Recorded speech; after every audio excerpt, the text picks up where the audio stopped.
Guys, I'm here with Dave Parisi, Mr. Energy. All right, guys, I'm with Jason, Mickey Thompson Tires.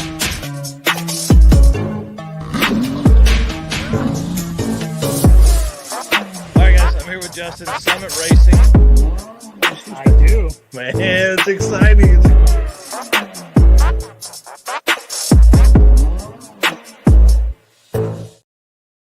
Dude, are you ready for this? Guys, welcome to the welcome to the Drag and Drive show presented by our race car friends at Summit Racing. Y'all, we have game-changing announcement tonight. Going to be in just a few minutes. We have backstage right now. We have John Paul Franks, who is bringing out a new event. We have talked about it the last couple of weeks with Heads Up Hustle, and so he's going to explain a little bit around it. We have Jeremy Bonnett tonight, who is dude, he's a hot rodder. I mean, we were just talking to him before the show started, and he was listing off all these cars he's raced and built and all this kind of stuff. I think you guys are really going to enjoy his time tonight. And then we're going to have Brett LaSala on, who you guys know has the Snot Rocket 2.0, which is currently the fastest Ford-powered drag and drive car in history. There's a ton of records that go along with that car, and he did message me a little bit ago. He will have he'll have to cut it a little bit short tonight because he's at the track actually tuning on a car, which is exciting. So we'll kind of split in between tuning sessions for him and jump on just from his phone there and go over some of the stuff that comes along with, winning the modified class at Sick Week, and then also his win in Street Car Elite, I think is a class. I've got my notes down below for Texas 2K. So pretty wild stuff for that guy. I want to start the show off by saying thank you to everyone that has become part of our Race Car Friends family. We appreciate the shares, the comments, the likes more than you guys know. There is a lot of times where I'm working on this stuff really late, that Eric is working on this stuff really late at night.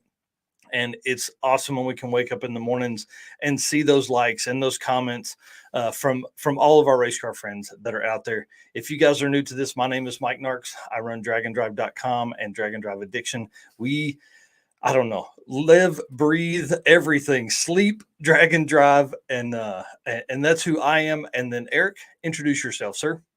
I am Eric White. I run 815 LSX Swaps and Motorsports Paparazzi. And we just, like Mike said, we're staying busy, keeping all this stuff running, and hopefully you guys are enjoying it all. Yeah. And I want to congratulate you. If they're not following the 815 LSX Swaps page, you guys just crossed 2,000 subs on YouTube, which is a huge plus. That's awesome. Yep. Yeah. What are you going to do with all that YouTube money? We're actually going to do some sort of giveaway. So Super Clean is already on board, and we're gonna look for a couple other companies that are willing to donate some small items that we can do a giveaway for. Oh, dude, that's so cool. And then 100,000 views on Motorsports Paparazzi. You're really leading over there with a ton of drag and drive content, which is awesome. Your trip to Drag Week and PRI, I think, has been most of your posts that I've seen anyways. And that could be because of what I've, all I follow is drag and drive stuff. Yep. So 3 months ago, I started that channel just to kind of separate my personal LS stuff and then all the events I go to. So pretty excited for 3 months in. We're 175 subscribers. I don't remember what the video is, but 100,000 views. So far, it's just been all shorts because we don't have the follower over there yet. But once we get that up, we'll probably stream this over there as well. Yeah, for sure. Well, one other thing we got to do tonight is wish your dad a happy birthday.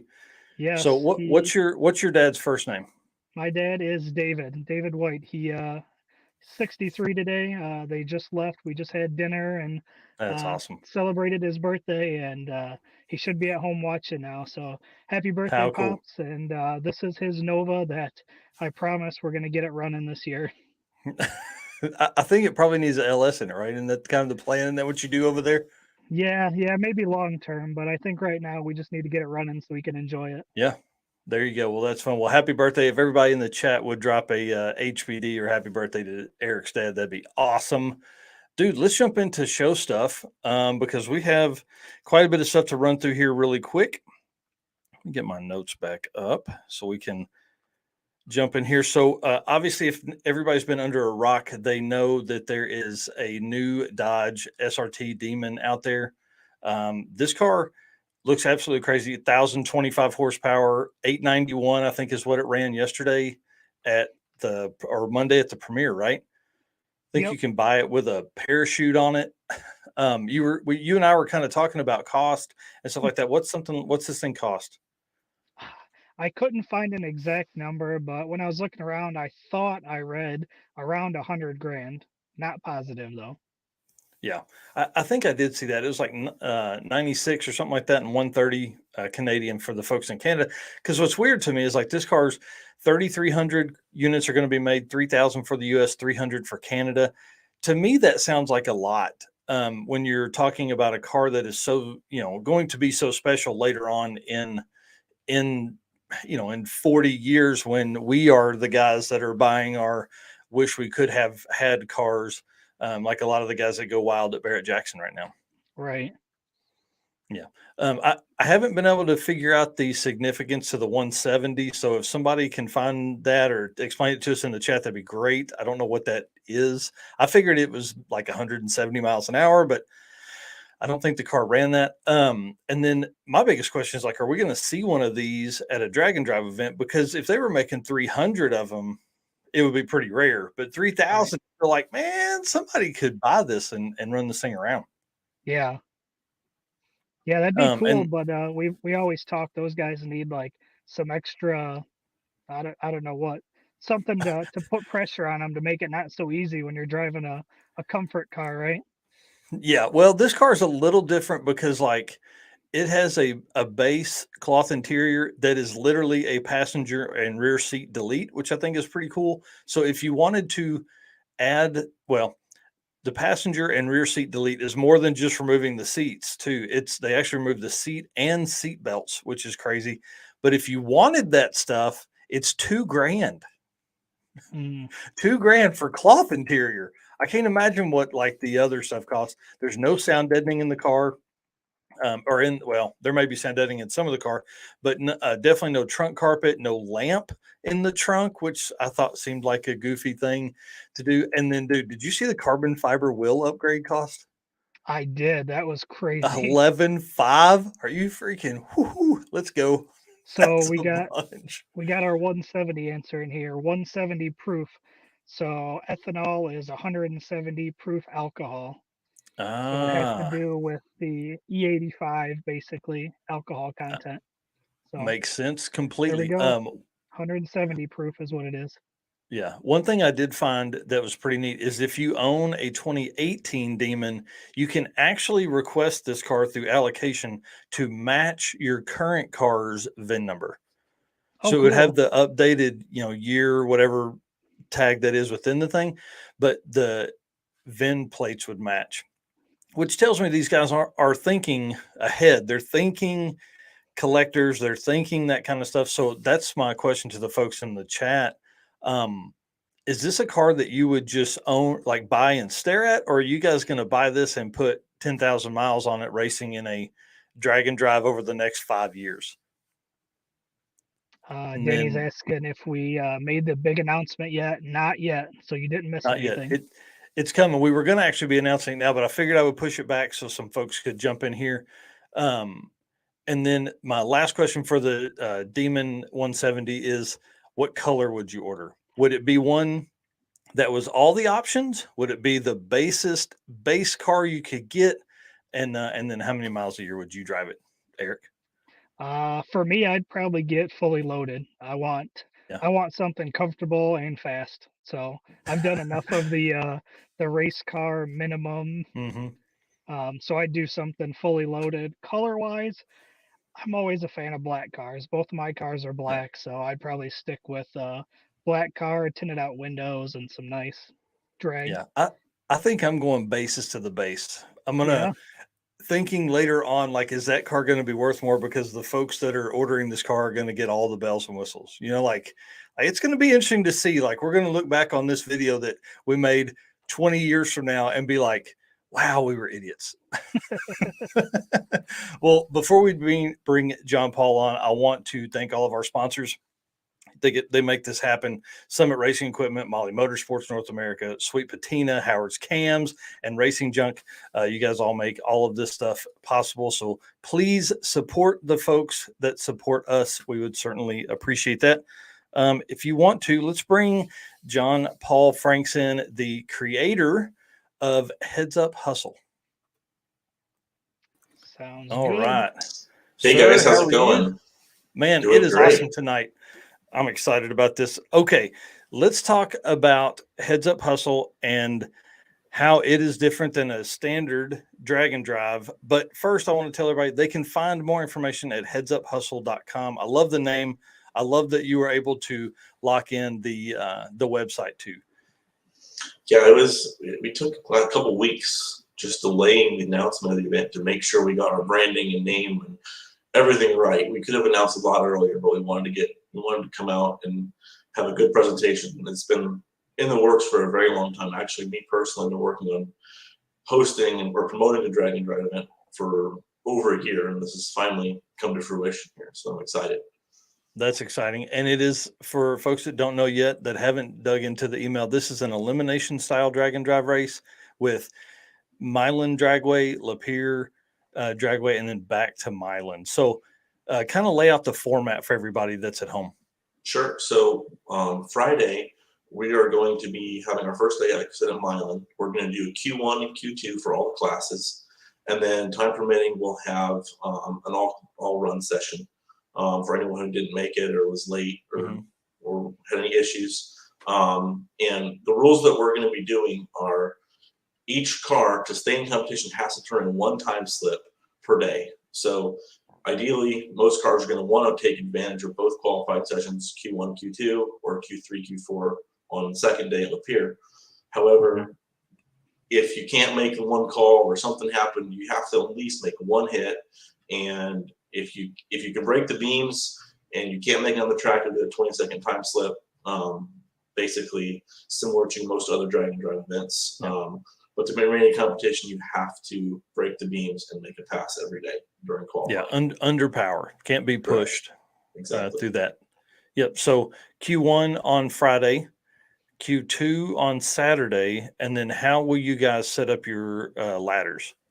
Yeah, exactly. So we're using professional, like pro ladders, like what you'd use for a radial tire race, that type of thing. So the ladders will be set by the average of your pass on Friday and your pass on Saturday. So your fastest pass Friday, your fastest pass Saturday. We'll take those, we'll average them, and then we'll just set it fastest through slowest and punch it into the ladder. We'll have an open comp class. They're actually going to qualify by reaction time. That's similar to how most open comp classes qualify. So if someone would go 001 positive reaction, they're most likely going to be #1 qualifier. And then there, you can look at all the rules, everything's on headsuphustle.com, but basically they're going to qualify by reaction time.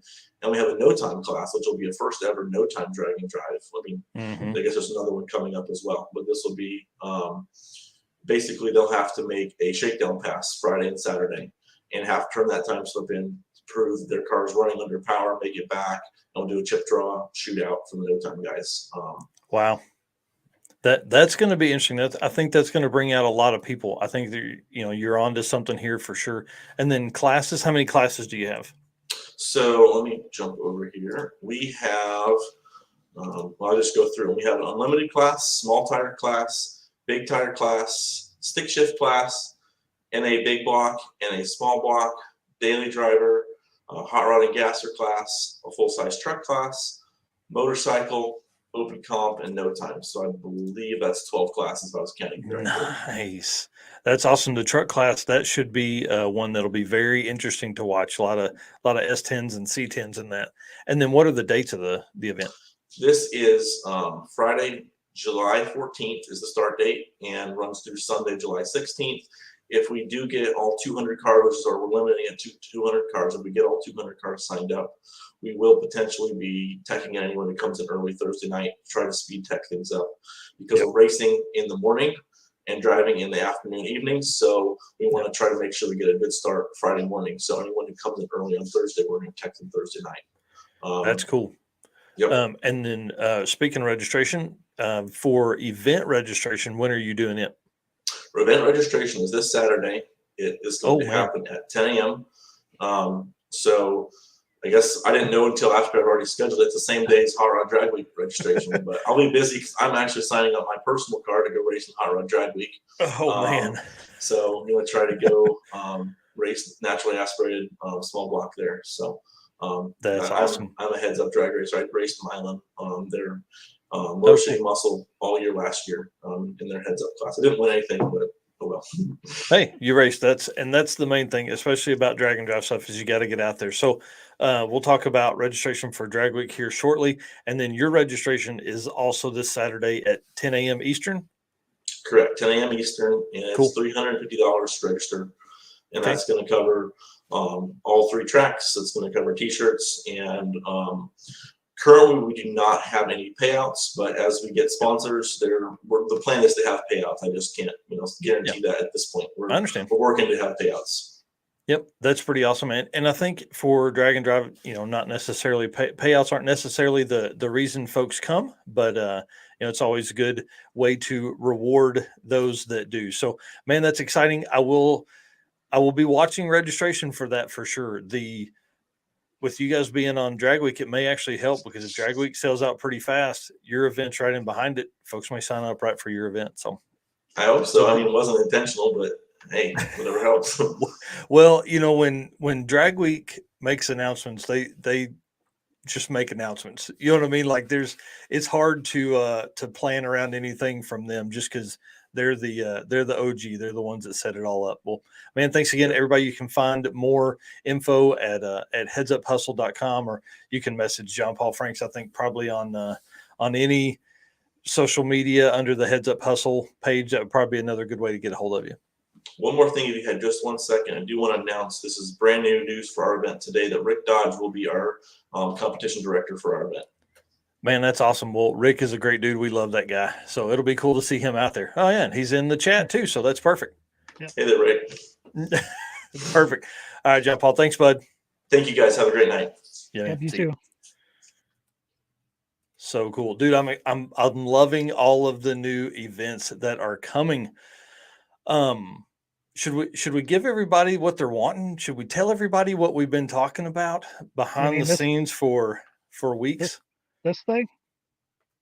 The announcement? You mean do what? The announcement?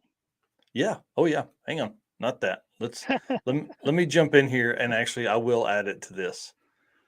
Oh, I was supposed to be going through all of these pictures. Thank you to our race car friends. There's the Heads Up Hustle thing there with those as well. I'm talking about this one right here. This one right here. Will you turn that banner off so everybody can see it? Y'all, this is probably the biggest thing to happen to Drag and Drive since we announced the Drag and Drive Racer Awards presented by Summit Racing at PRI 2023. This is part of that. As part of that award show, Summit Racing and Drag and Drive Addiction will be awarding a world champion Drag and Drive racer. I'm going to pause for dramatic effect here. We're releasing it's a point series. We're releasing the points very, very soon. We've got about 95% of them put together. There are a few criteria that are important for you guys to know right now as we move forward. So the Drag and Drive World Champion presented by Summit Racing will be calculated from national level events only. A national level event has to have the minimum of 4 days of scheduled racing, 625 miles minimum public road miles driven.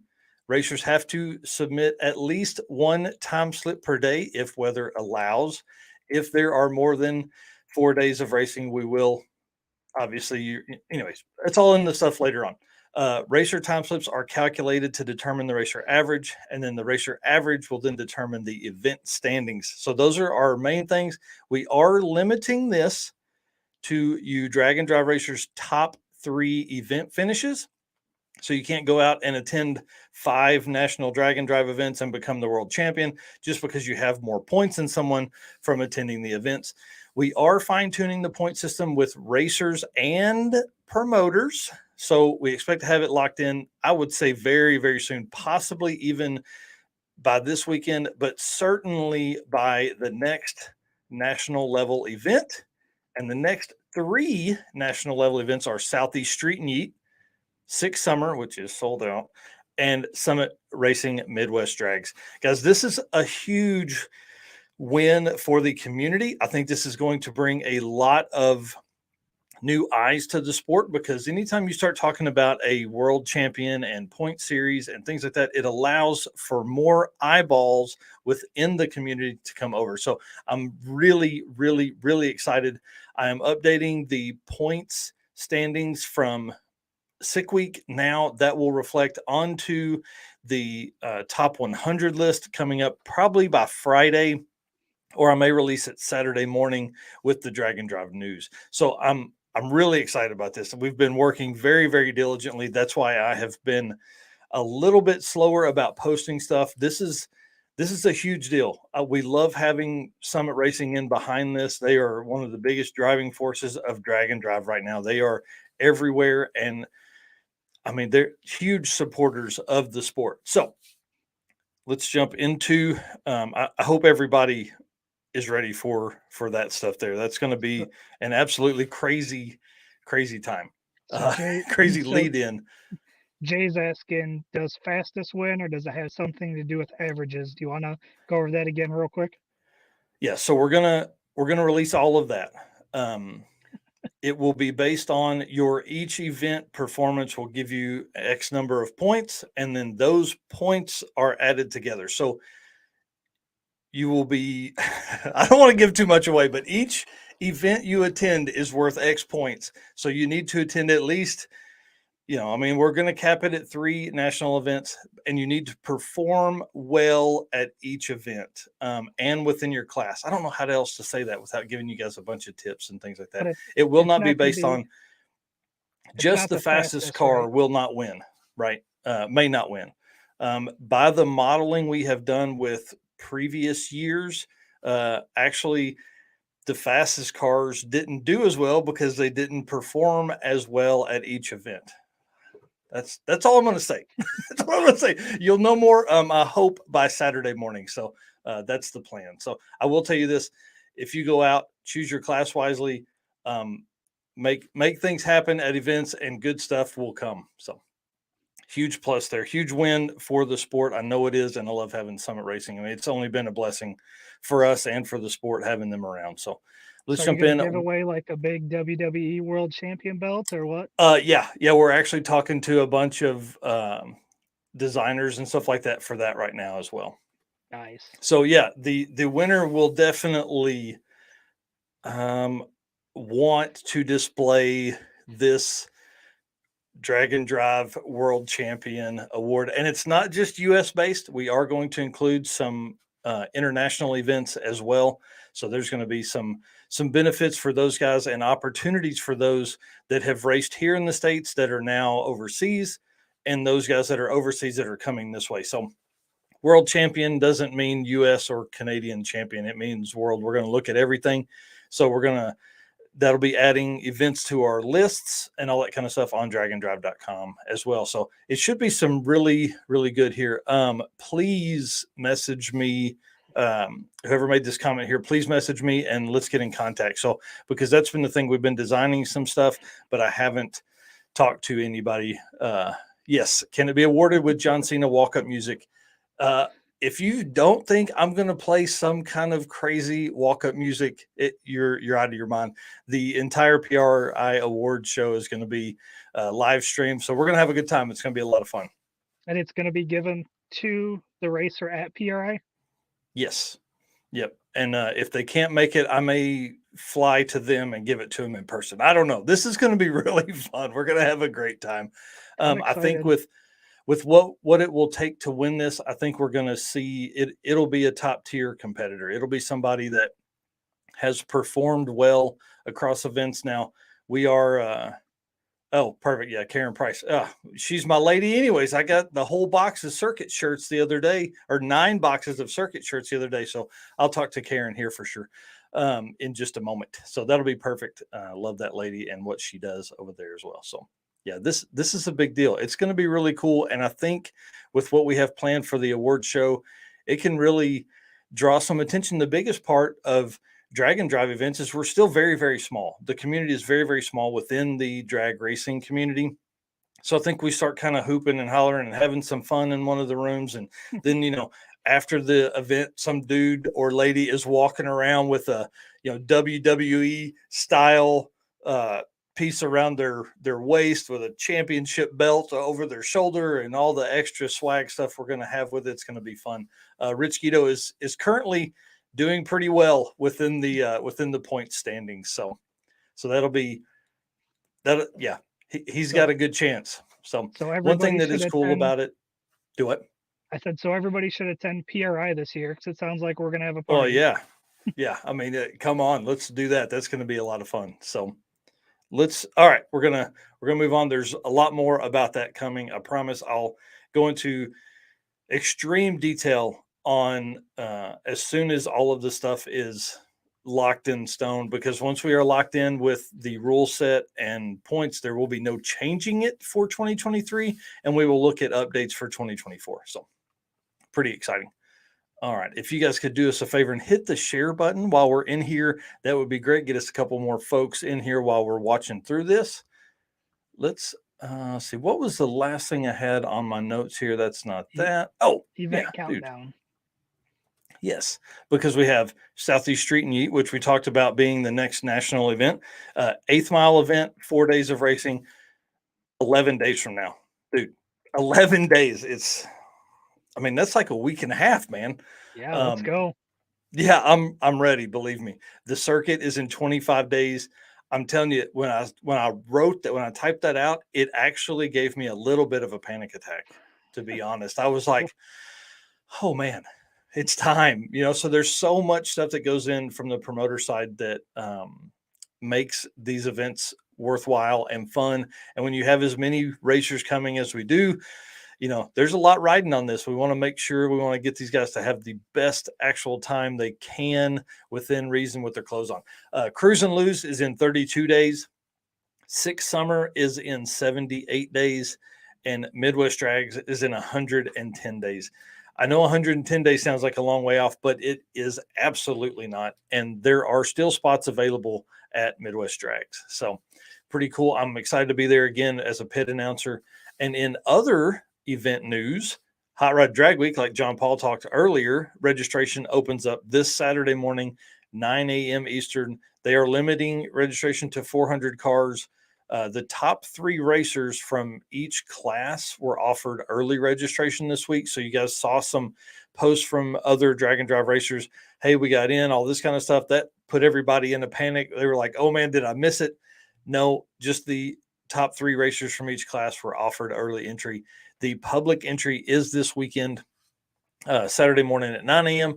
If you miss out on that or want to attend a regional event, make sure you jump into headsuphustle.com and register for that one at 10 a.m. Eastern on Saturday.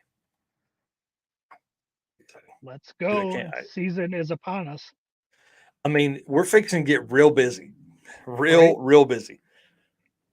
I'm excited for the circuit. As everybody knows, I will be down there with you, hanging out, shooting video or helping wherever I'm needed. So yeah, you have no idea what you're getting into here, man. I'm telling you. It's gonna be your first drag and drive event to like hang out with all weekend. You attended a couple of days of drag week over the years, but this will be a fun one. And then our plan is for Eric to run the camera and then also edit videos whenever I can't get to it as well.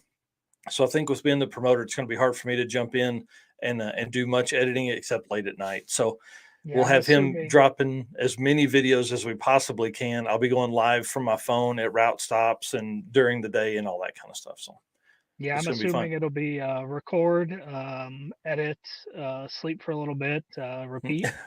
Yeah. So kind of the plan would be as registration opens at 9 on Friday morning, and this is longer than what I wanted to go with this, but Jeremy's backstage, so we'll get to him in just a second. But the plan would be I would love to drop 2 videos during the day of simple, easy stuff.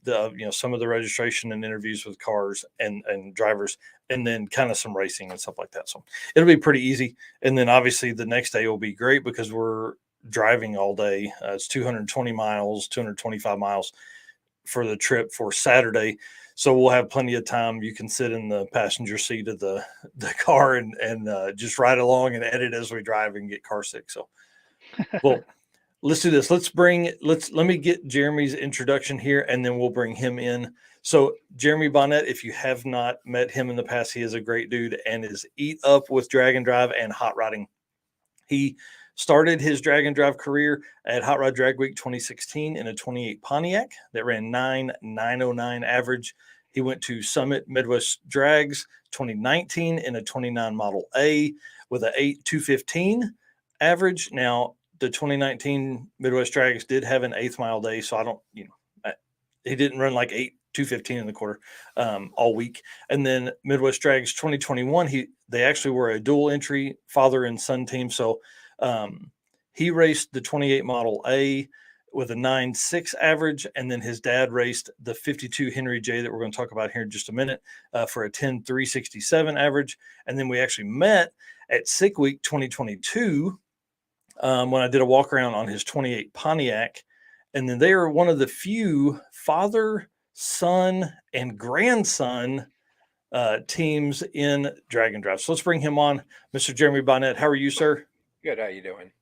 I hope I got some of that stuff right. It's hard when you're looking back at Excel spreadsheets to get the full effect of all that. Now, you have a long racing history that we're going to talk about here in just a second, because you didn't necessarily start with racing cars. You started with some other stuff. So why don't you introduce yourself and then tell us what got you started in racing? Jeremy Bonnett.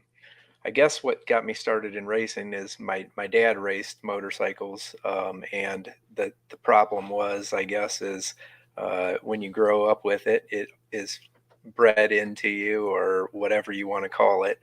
So I raced motorcycles since I was 4 years old. Raced motocross until I had a couple neck surgeries and some stuff like that. Had to quit riding motorcycles for a little bit, and actually convinced my doctor that driving midget sprint cars was safer. So I drove those for a little while, and then went back to road racing motorcycles and road raced motorcycles until professionally until 2004. So wow, that was kind of a. What motorcycles did you race? I rode on some national endurance teams, and then so big bikes, and then also I started out riding 125 GP bikes, 2-strokes. I rode the Aprilia Cup for a couple years, which is kind of like a spec class, and then I moved up and rode AMA 250 Grand Prix bikes until 2004. So that's pretty cool. So we've always had race cars, though, and our family's always had cars. So it's kind of just, when I got out of racing motorcycles, it was just kind of a natural, I had to do something. So yeah, anytime you're used to going that fast, you still need some speed. Well, let me play this here, and then or actually let's walk through. We'll start with the Henry J, because that's one of the coolest cars I think that you race. I really enjoy looking at it from the pictures anyways. I don't know if I've seen this car in person before. Let me get it pulled up here. And these pictures are some of the stuff that was posted the other day from Midwest Drags page. I think this was the 2021 event. Yep. This was an event me and my dad both did. He built that Henry J in our shop. I'd like to say I helped him, but I was super busy with a lot of other customer cars at the time, and I kind of had to bail on him most of the time. And he ended up building that car himself. We did do the body work and paint on it, some other little stuff, but as far as the chassis goes and all of that, it was all built in our shop. So what's the combo in this one? that is a LSX, but since it's a nostalgia car, it has a carburetor on it. It has belt drive distributor, coil. So it's basically, I mean, it's still a dry sump LSX, but it's a basic, no electronics on it. Wow, that's pretty cool. And now, a lot of times you'll see a Henry J and it's just is absolutely, gassered out. It has like big front end and all that kind of stuff. What's the front end setup in this car? This is a tubular A-arm. It's just a little tubular A-arm front end setup. Gotcha. We wanted it low, kind of to do something different than we do a lot of gassers, and we just wanted something different. And the car is super, super low. I can tell.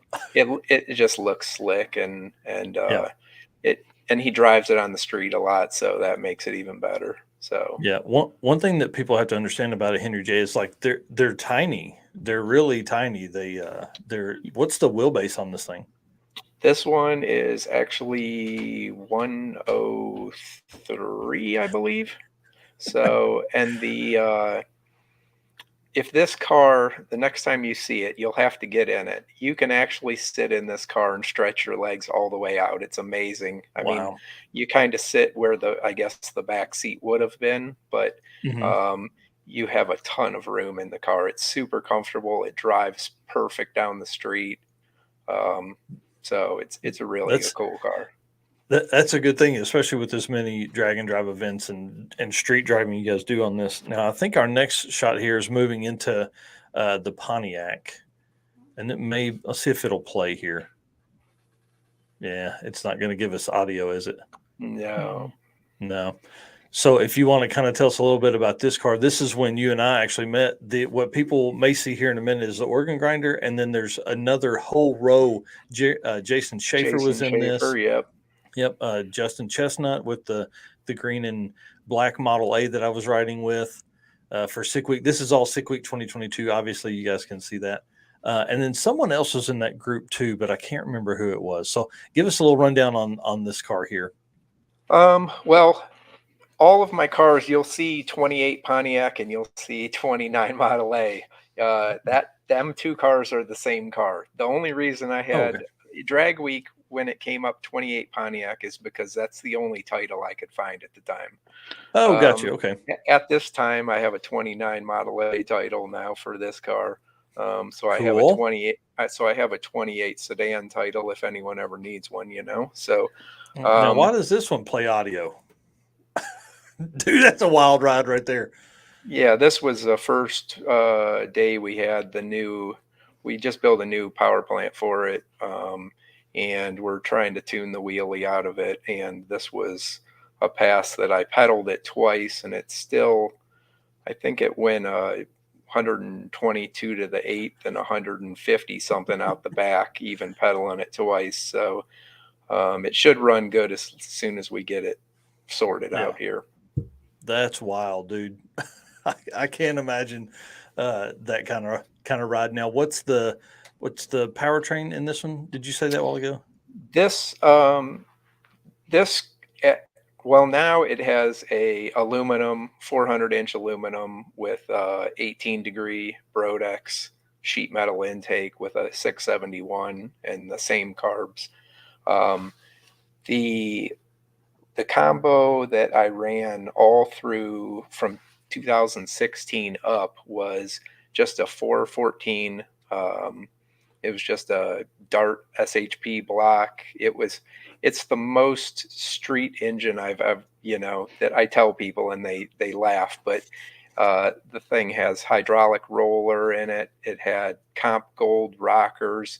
And that engine had been, that's the one I hurt at the last day of Sick Week last year. And we knocked the ring lands out of it just being kind of greedy, I guess. But but that engine had 8,000 miles and 400 passes on it when we heard it last year. So it really didn't owe me anything. Right. That's wild. And then trans and rear setup in this thing? Trans is just a 400 with a, I mean, it is that setup right there that I ran from 2016 up until last year is, I would tell people, I said, I have less money in the engine, transmission, and rear end in that thing than probably half of the fast cars have in just a transmission. So, and it ran so good. So hopefully awesome. this new one will last as long. Yeah. And then, I mean, what rear did you say? It's got a 9-inch, with a, it's got a 389 gear. It's a I'll tell you, 9-inch.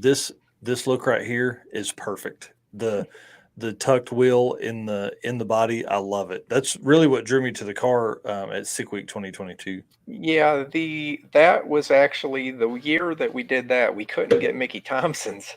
Actually, I got home from, I couldn't get any, so I used the M&H's, which weren't really that great. I wish they worked because we didn't have near as good of average as we wanted to that year. But we did find out when we got back, we did a dirt drags, and we did put the M&H's on, and with about 150 mile an hour wheel speed, they actually went really good in the dirt. So that's awesome. So yeah. Yep. So that, and since then, I believe, well, we got the new 30-30 wheels, which are kind of they're the bronze wheels that are on the car now. Were they the ones that were in the video? Yes. Okay. Yep. Yeah, they look great.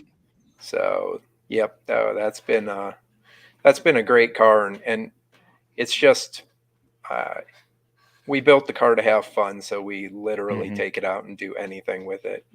Whether it was dirt drag, we wanted to go to one of the Rockabilly shows up here this year because they had a dirt track, and we wanted to dirt track it, but we didn't get to make it to that. So that's pretty fun. That's a cool car. And then tell everybody about this car, because you were telling us before that we started the live stream that this is the next the next build.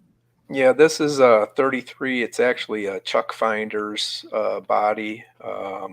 My son Jared actually built the cage that's in there, 25 4 cage. So it still has square tube rails, but the rest of the cage is all Docal. Nice. So he just got done building that. That's his first full cage. Wow. So he did that from start to finish, and I'm pretty proud of it, really, because it looks super tight. One thing that I did notice is, from this shot, you can tell that there's not really, a lot of times the cage will really be in the way of getting in and out. And it's this tucked car looks away. You so can small. hardly see it. Yeah. Yeah. But you look at this shot here, and it allows for, the cage is actually behind the pillar there, which I think would definitely help getting in and out. Yeah, the problem with a 33 Willys is where you're sitting, you're actually looking out of that small back window. You can't see. Your head is all the way. I mean, you're sitting against the rear wheel tub to have any leg room at all. So, so that's the hardest part, is going to be just the visibility in this car. Oh, for sure. And then what's the event debut for this one? We're gonna try to get it done before the end of the summer. I mean, we wanted to get it done this year, but Bill from Whack Axles is doing a axle for it right now, because right now it has a tubular arm front end on it, so we're cutting it off at the firewall and doing that just so we can run the hot rod and gasser class. So what will your front end be on it now? It'll be a straight 4-inch drop straight axle. Nice. So it'll be a straight axle car. It'll be a gasser. low stance gasser. So hopefully, and we don't know exactly what we're going to put in it yet. One of our small blocks, or we have like a 13.5-to-1 big block also that we can put in it that we're. Man, I can't imagine a big block in that car and having to try and figure out how to work on it and stuff, especially, if this car's ever going to be at a drag and drive event, how hard that would be. I've learned over the years, like I keep saying, every car I build from now on is going to be really easy, because my car, I tried to tuck everything away. And this one, I'm going to put all the electronics on a board that I can swing down from the dash and stuff to work on. I mean, like Matt Donovan's got it all figured out. If you've ever seen his car, he opens the passenger door and all of his electronics and wiring is right there. He can sit on a bucket outside, and so that's kind of my trace plan. Stuff. Yep. Well, and that's one of the things I think for a lot of guys that are coming into the drag and drive community, I think that is one of the largest tips there. One of the best tips is make stuff easy to work on, make stuff easy to get to. That's the biggest thing. It looks really cool being tucked away. It looks good being tucked away, but it doesn't help any at all. Nope. The ease of working on it is definitely, especially when you're on the side of the road or at night, or like this year we had an ignition box go bad at Sick Week, and we were in a hotel parking lot. I was upside down under the dash. I barely made it to Sick Week because I hurt my back at work. So 3 days before that, I was in the hospital on steroids and stuff like that. So it made it for a rough day when we hurt the ignition box and it was up underneath the dash. So that taught me a valuable lesson, I guess. So sometimes you got to learn the hard way, right? Yeah, for sure. Now, before we jump into some of the, I would say more mainstream drag and drive questions, tell us about this car here. This is a car. This is a 33 Willys. I drove this car for the last couple years for a guy out of Mentor. His name's Don Moyer. He has Moyer Museum of Speed, which is a really cool shop. All kinds of race cars. I don't know if you've ever seen the Rebel Reaper, the Gasser, the Rebel Reaper. It does huge wheelies and stuff. That's him. His shop has, it's the coolest place for a guy, any of us. It has like a 50s diner and stuff in it and everything. But this car was raced in, I believe, 68, 69, 70. Bill Levick drove the car. He died in a gasser. Mickey Hart put the car away. The car was brought back to life by Don Moyer. It's an actual nostalgia gas car, double A gasser. So it has a 33 Willys chassis under it. It still has a straight axle with a buggy spring. Oh my gosh. I bet this thing is fun at speed. So it's got a 461 big block iron heads, 671 with a 4-port on top. And we set the record for the car we won Indy with it at the Big Go, Big Gasser Go last year. We set a record in the car. We went 5.0s at 140 something, which, I talk to people and I go, 5.0s isn't very fast in a race car anymore, but it is in this one. I can only imagine. This car, literally, we have to nut and bolt it after every pass. It shakes front end loose, and like the hairpins and everything on the car it wasn't built to go that fast and have that much horsepower. Wow. So it was really a fun ride. Yeah. Mm-hmm. So.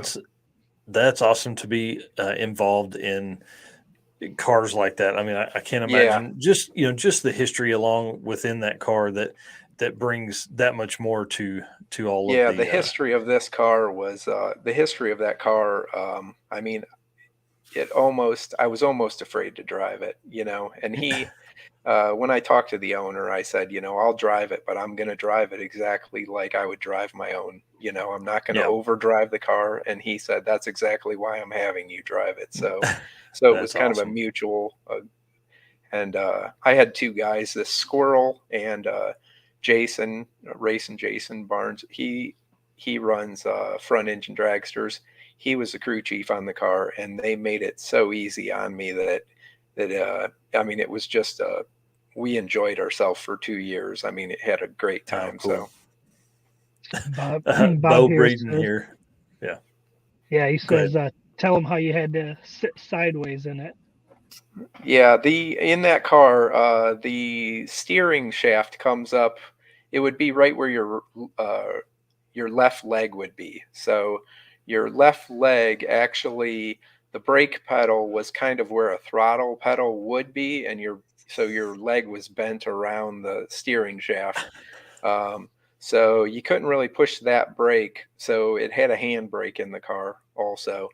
And then the throttle was on the passenger firewall. So you sat kind of sideways in the car, and the shifter was in the passenger floorboard, and then the switches were on the right behind the passenger door. So you sat sideways in the car, and everybody's like, there's no way you can drive this car like this. And I said, believe me, as soon as it fires, you don't even realize you're sitting anyway. I mean, all of that goes away, and you just. Yeah. Especially like I can only imagine just the violence of that car. Yeah, it was definitely a learning experience, and I'm glad I got to drive it for sure. Man, that's so cool. Well, and the car is for sale. I just can't afford it. So, but hey, you're willing to drive it for whoever owns it next. I would, yes, but I think he's wanting it to go to a museum. So, nothing wrong with that as long as they start it every now and then. You can't let race cars for sit sure. idle. That doesn't help them at all. Well, let's move to some, drag and drive related content and questions and things like that, because you definitely have some history there. But first, I want to thank one of our sponsors, Sweet Patina. We're excited to have them on board as the Built for Drag and Drive sponsor for 2023, which I think lends a lot of credence to what you do with building your cars. Sweet Patina has detailed products, apparel, garage art, and more things you need in your garage and on your car, shiny or patina. My favorite item they offer is obviously the TKO hand cleaning wipes. I literally, it's muscle memory now to pick these up right from the counter here in the podcast room. Heavy duty waterless wipes. They are my favorite go-to. I always clean my hands before I go into the house if I've been wrenching on something. And guys, use code DND57 at checkout for a discount. That also tells them that their investment in us was a good one. So let's thank you to Sweet Patina for coming on board, and we've got big plans for the Built for Drag and Drive segment for 2023. I wanted to go back to a comment here, which was, I thought this was good. Pat had mentioned when we were talking about wiring, putting extra labels on wires never hurts when you're in a hurry to find stuff. So as I'm building my Mustang, I have all my relay board is on the passenger. Once you open the door, there's a board right there on the cage, and I've been trying to do this and label all the wires as I go, just in case, because I agree that's when you're trying to find something, the more labels, the better. Yeah, 100%, and especially for drag and drive racers, think about, and builders, think about as you're in that car at 1 a.m. on day 3 of a drag and drive event, and you have no more mental capacity, and your cell phone has 22% life. How are you going to find that wire that you need to find? Yep. Because those are things that happen, aren't they, Jeremy? That is for sure. And then Andrew Nelson here says the Dirty 30 was built in a way that your right leg was on the right side of the trans tunnel and your butt was on the left side. You guys are wild, man. You guys are absolutely wild. So let's talk about, now we saw the Model A / Pontiac with the trailer. Are you guys always trailer guys, or do you run a basket, or do you yard sale stuff? there's really no room in the back of that where the seats are. You could barely get the cage up into there's like a little package tray. So we always pull the trailer in that, and it pulls super good. It's got a 501 perfect converter in it that Bubba built for us, and the thing, it's a pretty tight converter because of the blower, and the thing runs down the road with no problem. So we've never had a problem pulling the trailer. So that's awesome. That's one of the questions I had intended to ask later on was, is there anything special that you do for, for pulling a trailer in a race car? Is it, do you have a different converter? Do you spec a different converter? Do you have a bigger trans cooler, things like that? honestly, I do nothing. I don't have a trans temp gauge in the car because I just tell people I don't want to know. And it's one of those. It has a big trans cooler in it. It has a Reese hitch that the trailer goes into, which doubles as the parachute. The parachute. So when we get to the track, I try to do the least amount possible. I drive all week on 315 drag radials. So what we do is get to the track. We literally pull the pin on the hitch and slide the parachute in and put the cable in, and that's it. I think that's probably one of the biggest benefits to pulling a trailer. Yeah, for sure. And then the as far as this year, even I'm going to run with mufflers all the time. So I'm not even going to take the mufflers off, put bull horns on or anything like that, unless I do have zoomies for this engine. So maybe the last day or something, we'll pull them off and put the zoomies on just for fun or something. But that's awesome. What events are you planning on for 2023? 2023, we're kind of we had to drop out a sick week. We had some problems, and then what we had planned, we're kind of trying to work around some stuff right now. We are doing nostalgia nights. We're going to try to maybe do some just like show up later on in the year for a couple events. We're going to we'll do like the Blue Suede Cruise, which is an NDRL race at Norwalk. We'll do the Rockin' Race at Dragway 42, which is a great nostalgia event. We're going to try to go up and do the airfield drags with Matt Donovan and them guys. And then the nostalgia nights, as far as the drag and drive stuff, is the only thing we're signed up for right now. So that's cool. And then let's talk some event strategy stuff, because I meant to ask this earlier about the 2 passes for Midwest Drags. It's also 2 passes for Nostalgia Nights each day. How does that play into your strategy for the event? Do you hang out and see where people are, or do you go ahead and make your 2 passes and then move on? I don't. Our car's fairly consistent, so we try to get in and we'll just make our fastest 2 passes. I mean, we're racers. I'm not a car show guy. I'm not a drive and sit guy. So we just try to get in. We'll make our fastest 2 passes and get out. So that's why Midwest Drags, every event has their, I guess they're good and they're bad. So, but Midwest Drags and like this Nostalgia Nights, I'm a big fan of the 2 passes, just because more track time is more track time, So that's kind of my, and then I liked, sick week does a little bit less mileage on the drive, so you get to socialize a little more, which I like. And then like Midwest, I know they have the express lane and they have like the no class calls and stuff like that. So I mean, sick week has the 1 second reaction time rule and stuff, which I really like. And I think a lot of events are moving to that, especially national level events. I think it's a great idea. Just it keeps stuff moving, and it also I think it's a safety issue. I mean, when a car, car's down track at 100 miles an hour and a car's coming at close to 200, Yeah. that's a safety concern if things went bad. So Yeah, for sure. Yeah, and for fans, people want to watch people race, whether it's a blowout or not. They still want to right, watch people race. Yeah. yep, for sure. Who has been your co-pilots on your drag and drives? My first on drag week in 16, my 9-year-old son went. So I have a lot of pictures of him changing tires and That's great. everything.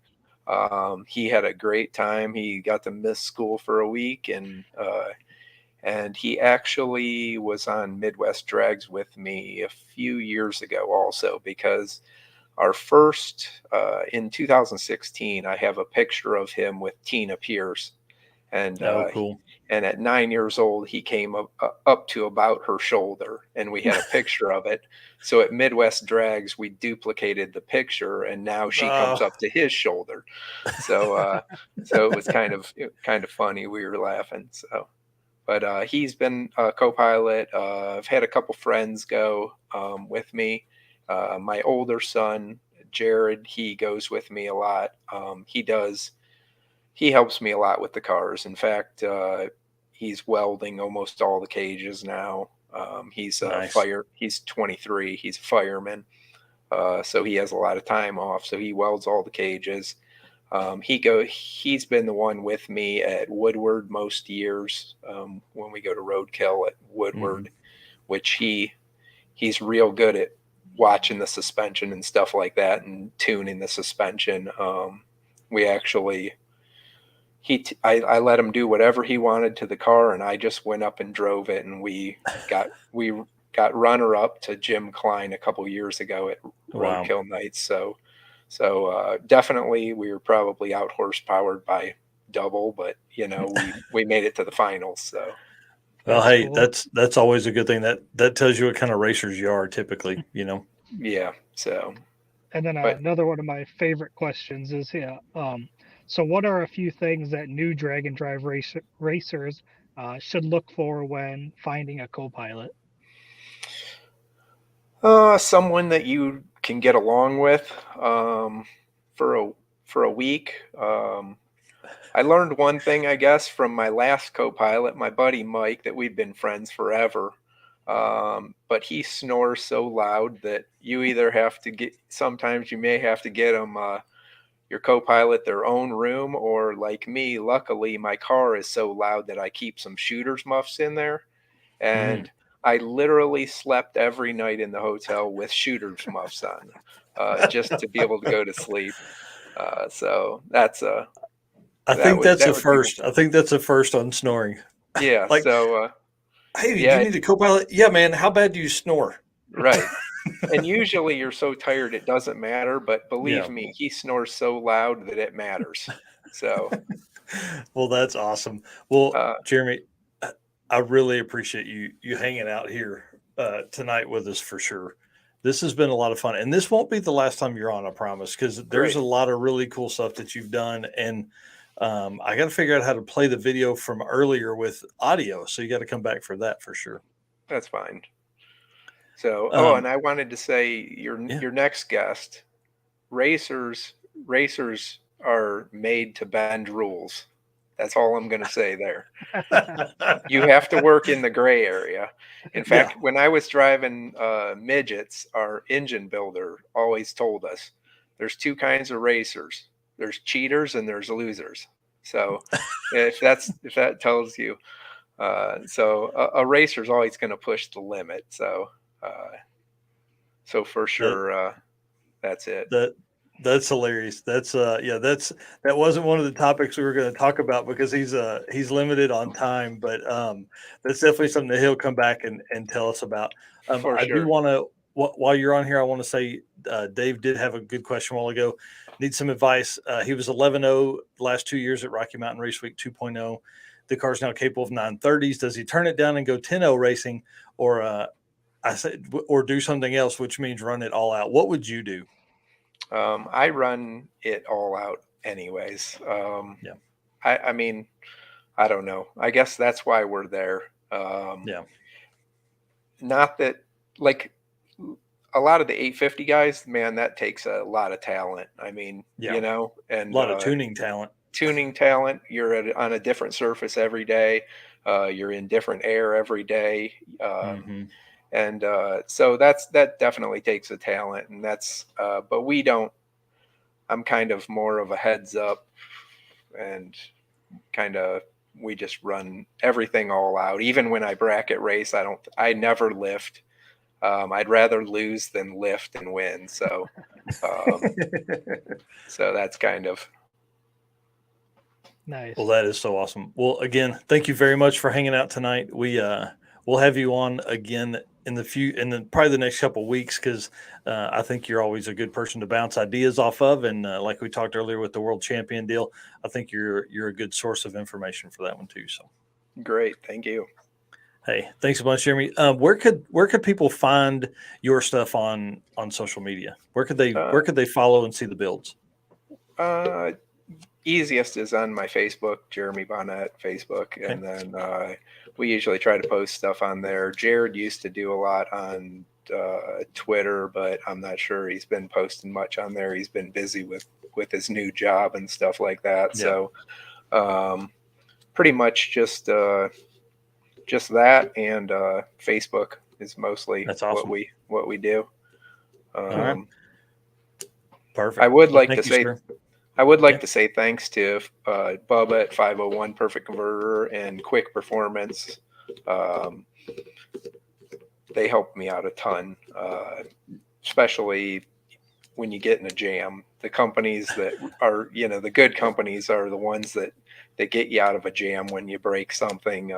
When you break something at the track, and on Sunday they message you and say, "Hey, send me your stuff. I'll have it done by Tuesday." So that's always a good thing. And then I got to do a shout out to Matt and Terry Donovan. If you've never met Matt and Terry, his brother, they're real good guys, and a real party everywhere they go. So that's for sure. What's he call his car? Garbage that barfed. Yep. Garbage that barfed. Yeah. Yep.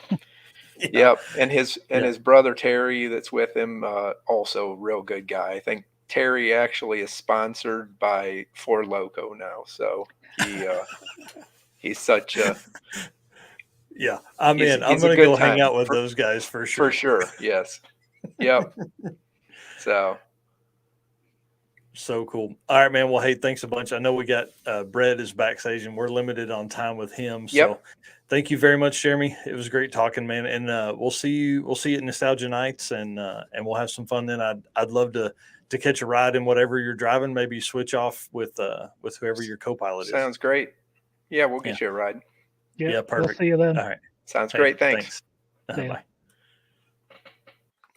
All right, guys, before we do that, though, we're going to thank one of our sponsors, and then we're going to bring Mr. Brett LaSala in here, and we'll get him. I know he's itching to come in. I know it.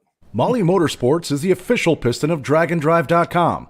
Molly's Power Pack piston is the perfect candidate for your drag and drive car. Molly Motorsports competes in drag and drive events and supports our community. Project manager Eric Grillo raced a 10-second stick shift Nova at Hot Rod Drag Week 2022. He's also competed in Rocky Mountain Race Week last year with his C10 truck. Visit mollymotorsports.com for the most recent line of products. All right, guys, I'm going to run down through here. Eric, will you bring Brett on so we can embarrass him in front of everybody?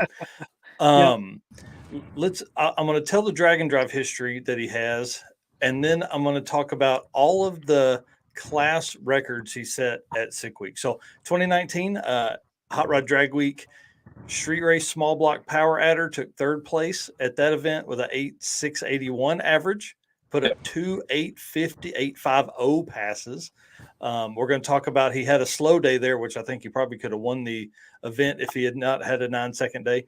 2023 Sick Week modified class winner, with a 6.744 average, best pass of the week, 6.524 on day one. Now, you may know some of this stuff here, but you reset the modified class average ET record. You took that from Rick Prospero. You reset the modified class single ET record with 6.524 for any modified class at any event. Modified class record for single ET mile per hour at 200 and almost 16 miles an hour, again, for any event ever held. And then the fastest Ford powered drag and drive car, you took that from Ryan Hargett, who is not happy. I hope he's in the comments still.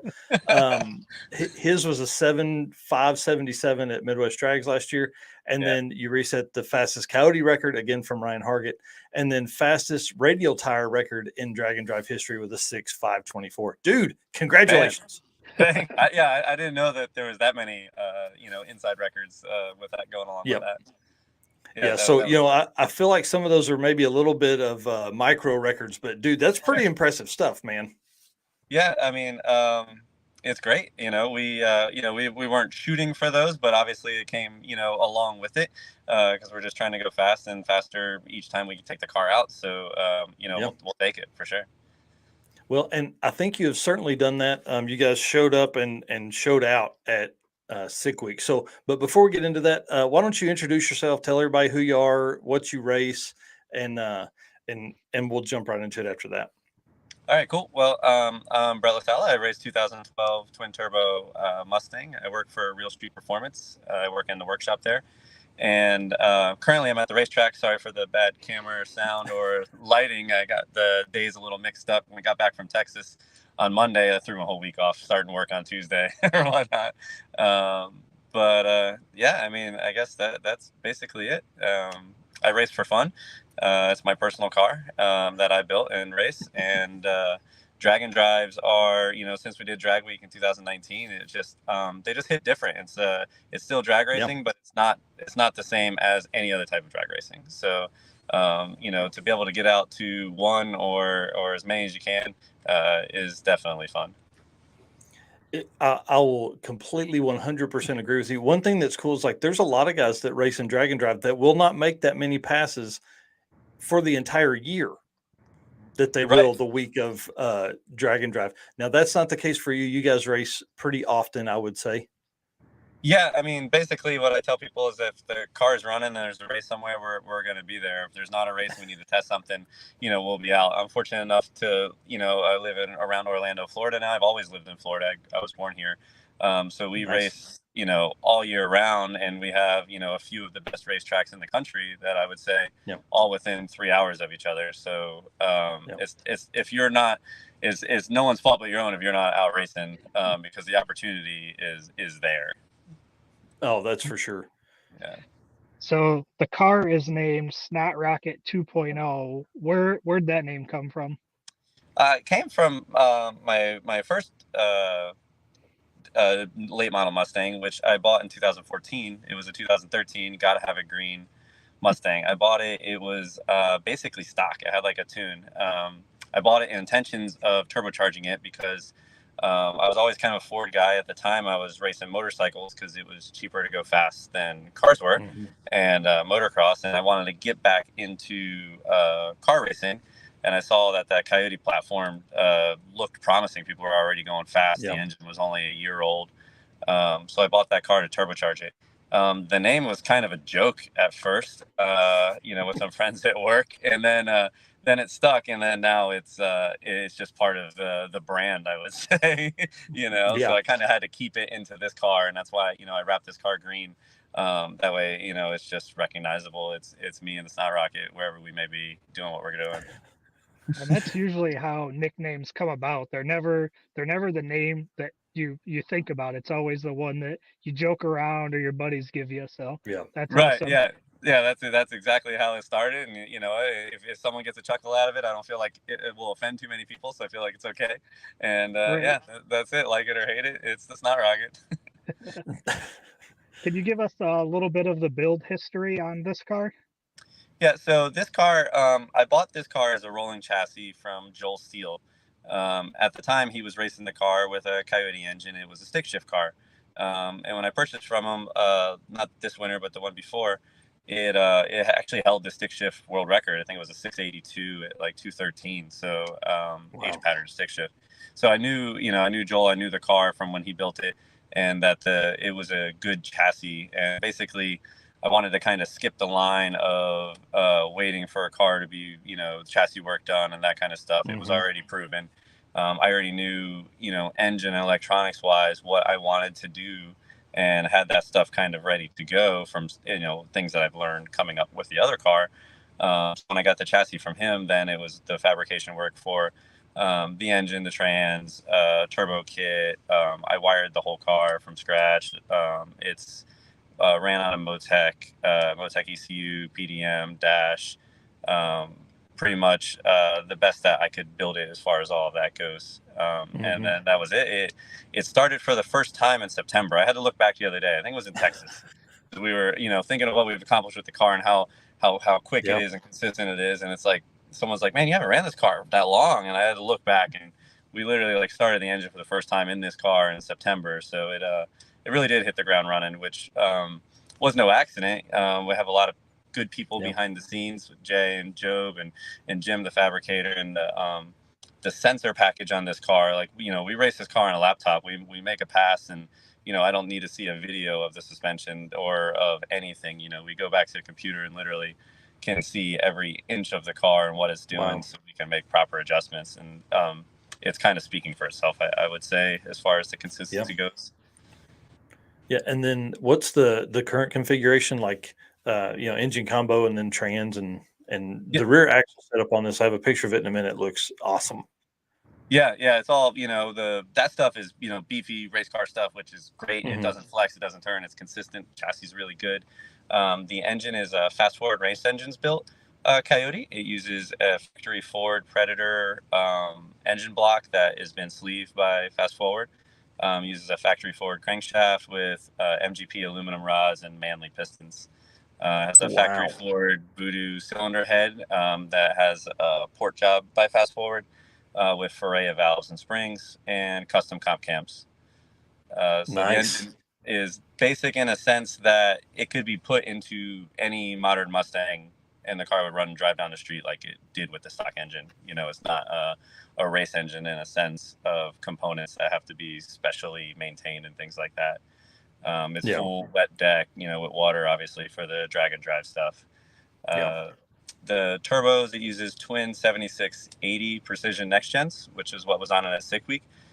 We've recently put 8080s on it to try to squeeze a few more horsepower out of it. And they were on it at Texas, but we didn't run the car that hard at Texas, so we didn't get to see the extra power per se. But hopefully it'll be a little faster soon. That's pretty wild. And then, because there's a picture here in a second. Am I crazy? Did the turbo positioning change between Sick Week and Texas 2K? No, it's the same position. Okay. They're literally just actually. Maybe I grabbed an old picture or something like that. Yeah, no, they've always been since I've owned the car. They've been down low on the ground there. When Joel owned the car, they were up in the grill area. But part of the things when we were building the car was try to get the center of gravity down low, and things like that. To make the car work. That makes sense. And then I saw a couple different pictures of horsepower numbers. You want to give out what that thing makes power wise? Yeah, so it was actually just before Sick Week, I think in December. We took it to a hub dyno to do some fuel tuning, and we ended up making it was 2506 on 48 pounds of boost, which is the boost level that we race it at. So that's awesome. Pretty much every time it was going down the track at Sick Week, it was on 48 pounds of boost, so it was making 2,500 horsepower. Wow. And then what rear axle setup do you have, and then which tires do you race on? Sorry, I feel like I'm just that's cool. berating you with questions here. No, it's fine. I know all the answers to these. We're good. Yeah. It's got a custom fabricated 9-inch housing. It's got a Mosier third member with a 3.7 rear gear and strange 40 spline gun drill axles. Wow, that's awesome. Yeah, and so far, knock on wood, all that stuff's been stout. Oh, and you asked about trans. I didn't get to say the trans. It has an M&M Mark Mickey close ratio 3-speed and a lockup converter, which did help with the drag and drive stuff because we got 6 mile an hour basically out of the lockup with the same engine RPM. So essentially, we use it as a fourth gear. We use it as a fourth gear on the racetrack and then driving as well. Yeah. That makes sense. What's your PB for the car? It was that 652, that first pass at Wow. Sick Week. Yeah, cool. How cool, man. And the 60 foot from the previous personal best before that was a 655, and it was a 109 60 foot, and I think we had like a 112 60 foot that day at Sick Week. And Wow. basically we're excited to get back out to the car, to like a rental or something, and really try to lean on it, because we haven't got to really put the car where it needs to be 60 foot wise. Like, it's gone 109 pretty consistent with no wheelie, but I think it can live in the 105 104 range, and that's when the ET will really fall away. Maybe not on a drag and drive, obviously, but for radial prep or track outing. Right. One thing that is pretty interesting is, from this side, is talking to racers that end up getting their personal best at a drag and drive event when you're supposed to be being safe. A lot of times they turn the power level down a little bit, and then they end up, you still have a ton of people that get their personal best. And, for you on day one to get it, that's pretty impressive, man. Yeah, well, I tossed around strategy a few different ways in my head the night before. Well, pretty much the whole night. I don't think I slept the night before, but just thinking about the strategy for the week. And one of the things I've always said with that car and with any car is, like, if you're scared to run it one pass because it may break, you're never going to make it 4 passes. If it's going to break that first pass, like, it's not going to make it 3 or 4 passes. So just get it over with now. At least then. You might as well tear it up day one. Right. And with the drag and drives, and it was in Orlando, which is where I live, and my truck and trailer was there. And but I mean, I knew that pass wasn't gonna blow it up, because we've run it so many times at that power level. It wasn't like it was a new power level. It's definitely the most we run, so it's not running it soft by any means, but it's basically I mean, obviously, if you lay down a PB in the car, and that's pretty impressive. So I've got a couple pictures here, and I want to hear some of your favorite Sick Week stories. What is happening here? It looks like you've got the front end off the car. Is this a wiring harness that's laying on the ground? No, that's all the oil lines. That's the whole dry sump, basically, off of that engine. Gotcha. Yeah, that's actually one of my favorite stories, because we ran that personal best, and obviously it was cool. It was awesome. We found out we set these records. There was posts going up on the internet from 1320, all these people that, we have the quickest drag and drive car in radial history, and all these big claims, right? And they were true for the moment. And I think I said in one of the interviews, it's like, well, the drag part, we knew we can do, like, but 5 days of doing this, and the driving is where the truth comes out of any combination or car or team running a car. And so we stuck around that day, because we were racing with my friend Pablo with his front-wheel drive Honda, and he had an axle failure, and we waited for him. We got it fixed for him to run again, because we ran that first pass in the morning. We could have got on the road pretty early, and we hung out with him so we could drive together. And then he ended up making his second pass later that day, like at, I don't know, 4 or 5 o'clock, and he broke the car again. And you're like, bye. Yeah, it was basically like, all right, we got to go, because it's a long drive. And that picture is about 10 minutes outside of Orlando International. So we get on the road, and we start cruising, and we're like, all right, yeah, we're doing this. This is going to be a long drive, And for everybody to understand, day one's Orlando to Bradenton. Right. So we're coming off of the fastest car or whatever in radial history, and then all right, cool. We're riding the highway, getting to Bradenton, and we pull into a gas station because we needed some pump gas, because we didn't have much to do the rest of the drive on as far as start. And there was oil leaking all of the back of the car. And Jim's like, "There's oil all of the back of the car." My co-pilot, and I'm like, "What do you mean there's oil on the back of the car? There's no oil in the back of the car." And he's like, "There's oil leaking out of the back of the car." And turns out what happened was, it was out of the back of the dry sump pump is the hex drive for the cable drive for the mechanical fuel pump that's in the back of the car, where the fuel cell is. And we disconnect that cable from the mechanical pump to drive the car on the electric pump for the street driving. And what was happening is there's an O-ring that seals the back of the engine oil pump to that cable, and it was leaking. So oil was then going through the cable and leaking out in the trunk where we had disconnected it from the cable drive. That's awesome. Yeah. So basically it was like, okay, we pulled over, we have this major failure, it seems, because at that point I had never actually disassembled the dry sump pump to know what that seal even looked like. Oh man. To know how to fix it, because the pumps come pre-assembled. And so at that point, I look at Jim and I'm like, all right, this is worst case scenario as far as exposure or blowback kind of goes from the community, because we're posted that we're the fastest or quickest radial in the world on a drag and drive, and we literally make it like 5 miles and it's broke down. So it's dang. It's like, all right, it doesn't matter what happens, we're fixing this car tonight. Like, I'll pull the engine out in this parking lot. Like, we're making it to Bradenton, and we're gonna keep racing. So the folks in this gold Hyundai over here are like, what are they doing? Well, I think that was the worst part, because we got the table. We're pretty spread out and set up there. Yeah. Like, the amount of people coming over to like see what we're doing or ask us questions, and it's just like, not now, Chief. I'm in the zone. Like, leave me alone. I gotta work, bud. We're literally trying to fix a major catastrophe, or what we thought was. So we got the pump off. I pulled the cover off, and I found that it's literally a simple O-ring. I think it needs like a radial lip seal there. I'm going to work on getting something better for that. But just got like a cheap O-ring kit and was able to just stuff a new O-ring in it. And then that's what we ran on the rest of the week. So we got it back together, got on the road, and got into Bradenton at like 3 a.m. So it was time lost, but okay in the scheme of things. Well, you mentioned his name, and I was going to ask later, but is Jim Braun the same Jim Braun Drag Week veteran? Yep. Yeah. So we did Drag Week together in 2019.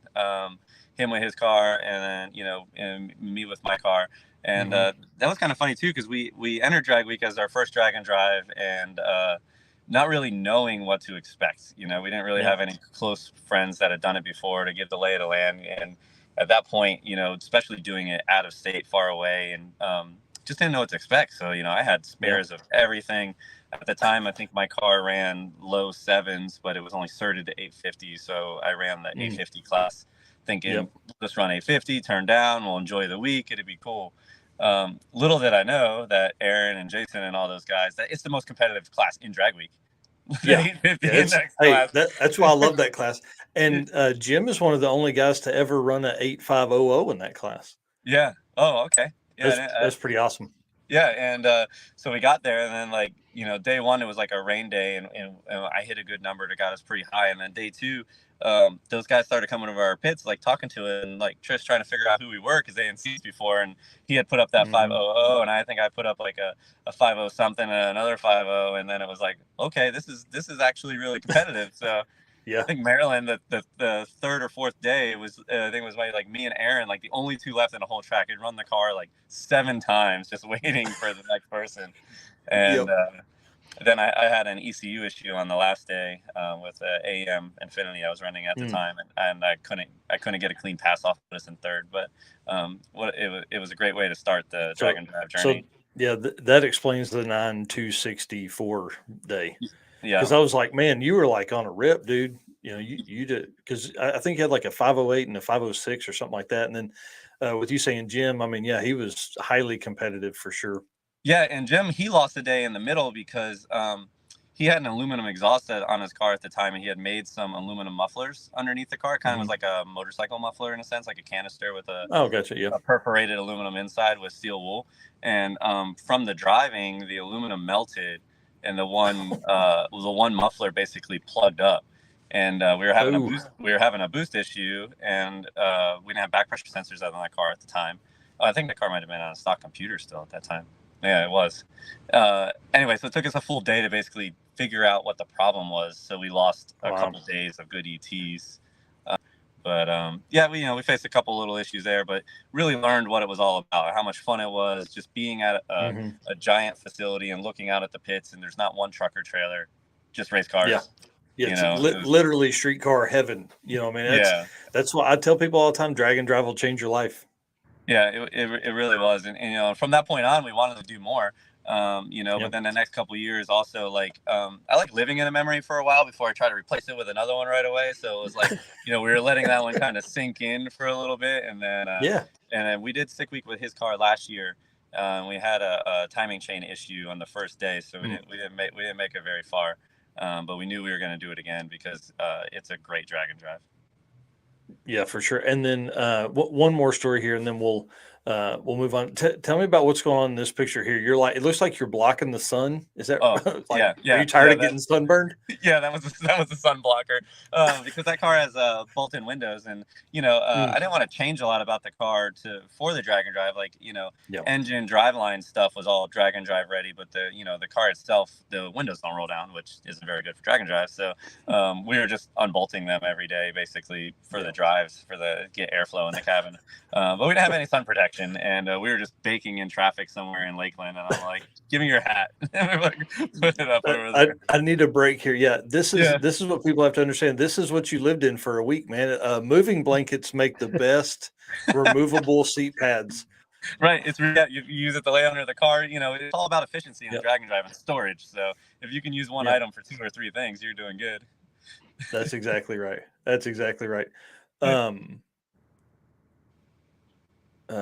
Go ahead, Eric. I think you had a question there while I get some pictures pulled up here.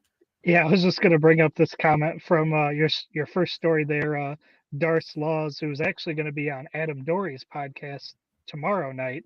He had said your cable was well lubed. Oh yeah, right. Yeah, exactly. That's what the next day when we got it fixed, we're like, we think we need to re-grease it, and I'm like, I don't think we ever got to grease this cable. Yeah, it's probably going to be fine now. Yeah, it'll definitely make the week and then the next event most likely. Yeah, exactly. So for Sick Week, obviously nobody goes into it, expecting to go slow, but did you expect to go that fast all week long? Yeah, I did. Because I knew we had heavy hitters in the class. Like Mikkel with the Volvo, I knew was gonna probably be faster than he was the year before. And then Garrett's El Camino, like me and him have been racing back and forth at a lot of events, and I knew it's 650, 649 capable. So and also racing the circuit that we did, I knew the tracks and how the tracks are, and I knew that we'd be able to go fast at Bradenton, Orlando.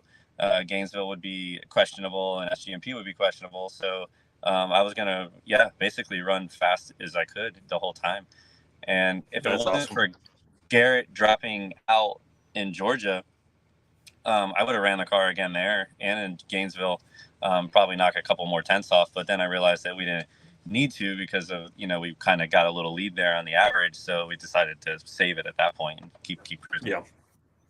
Yeah, you were out in front of Borgren quite a bit, I think. I don't remember what the difference is there, but one thing that is, with you racing the car so much, was there anything different that you did to plan for the abuse from pulling the trailer?